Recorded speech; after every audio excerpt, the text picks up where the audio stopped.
My secret shame is that I need your attention. I crave your approval. I don't like admitting that, but I can't help myself. It's not just an egotistical desire, though.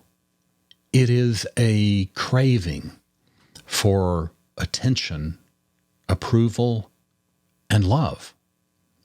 I don't like feeling this way. I've beaten myself up about it for years, and I've tried to shame myself into changing, but I'm not sure I can. The funny thing is that it's not really about you. It's not really about the specific approval of anyone out there today. It is a need that is buried so deeply in my psyche that I have trouble consciously seeing it and talking about it. And it took me many years to understand why I felt this way. The truth is that I couldn't get the attention and approval that I needed from my narcissistic father. I craved his attention and his approval when I was a child, and I kept craving those things from him as an adult. If someone had suggested this to me 15 years ago, I would have denied it. I just wouldn't have been able to accept that I still needed the approval that I never got when I was young. When I was growing up, I received a lot of attention and praise from other people, whether it was at school, at church, whatever. I was a very high achiever as a child. I did receive attention and approval from many other people over the years for things that I did. But I felt like a fraud, as though I didn't deserve the praise, all because he wouldn't give me the approval that I was seeking. Every time I got recognition or praise or awards, I had one eye on him, and I was silently asking whether this one would finally be good enough for him. The last time I ever really tried to push for his approval was when I made a film in 2005. For years, I had been wanting to make a film, and I finally worked up the courage to take a chance on doing it. I was afraid of failure, but I tried it. My 10-minute short film ended up getting into more than 20 film festivals. I can't remember the exact number anymore. It won half a dozen awards at festivals. It was Best in Show at one particular festival. It was selected favorite audience comedy at a couple of festivals. For a first film by someone who didn't have a clue what he was doing, it was wildly successful, more so than I could have expected. I was really proud of my work. And I was really proud of my success. And I desperately wanted my father to be proud of me. After I had reproduced DVDs of the film, I was proud to give him a copy of it.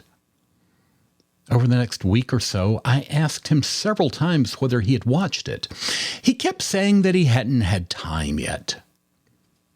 He was retired and did basically nothing with his time. But he hadn't found the time to watch a 10-minute short film.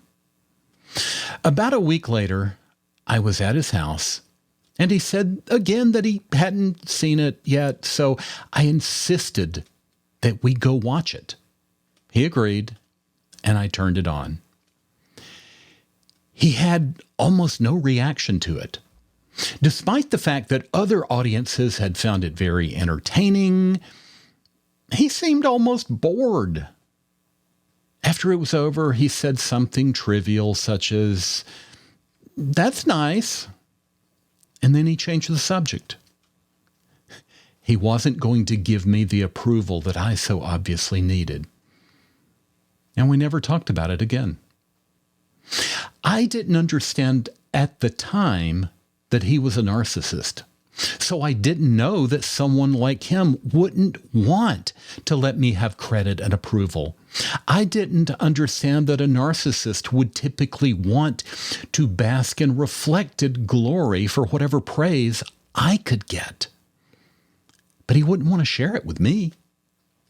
I understand now that he loved it when I got praise or recognition for things, but it was for the ways it were reflected on him.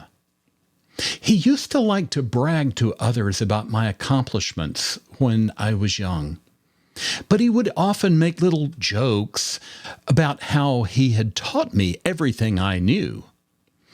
He wanted to bask in the praise that I got and treat it as though he was responsible for it.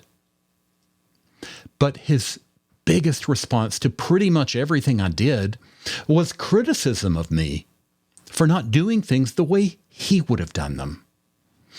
Even as a child, I was doing things that he would have been incapable of doing because he never had any real accomplishments of his own as a child or as an adult. And he never would have conceived of doing those things. But he used to tell me how I should have done the things that I'd done differently. Even when people were praising me for doing something twice as good as what other kids my age were doing, he would be telling me that it could have been better if I had just done it his way. I understand now that he felt the need to steal my credit and praise because he was a narcissist. He was more interested in feeling good about himself than he was in giving his son any approval. And even though he's dead now, I still wrestle with that, even though I try not to talk about it. My ex-wife had an insightful observation about this years ago.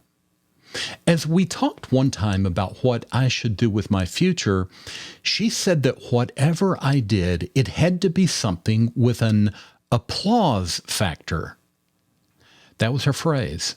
She pointed out that I was driven by the applause I get, metaphorically speaking, from my work. Her insight was that I was not going to be happy unless I could do something that would be on public display and that people could give me approval or praise for. I had never been consciously aware of this, but I immediately knew that she was right. I am always watching my audience, consciously or unconsciously, out of the corner of my eye. Are they watching me? Do they like me? Will they love me? I need applause just as much as I need food, water, and air. But I don't feel shame about needing food, water, and air. When I was a newspaper editor, I used to go into restaurants where people were reading my paper, especially in the morning. Nobody would know who I was, but I could watch people's reactions and hear them talking as they read my papers. And when I had been part of publishing something that I was especially proud of, I couldn't help but go out there and listen. The occasional comments of approval that I heard were the applause that I needed to keep going.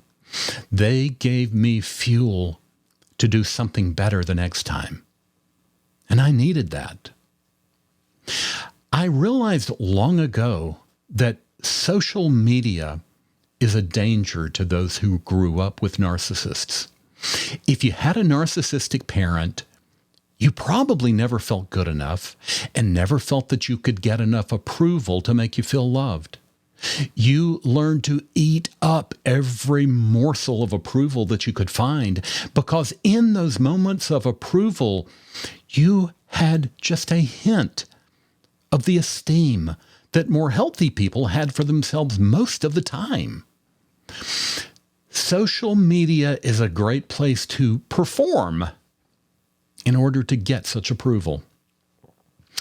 If you allow yourself to do it, you will become almost unrecognizable to yourself on social media because you'll find yourself trying to get likes and loves and laughs and whatever little insignificant scraps tell you that people out there approve of your performance.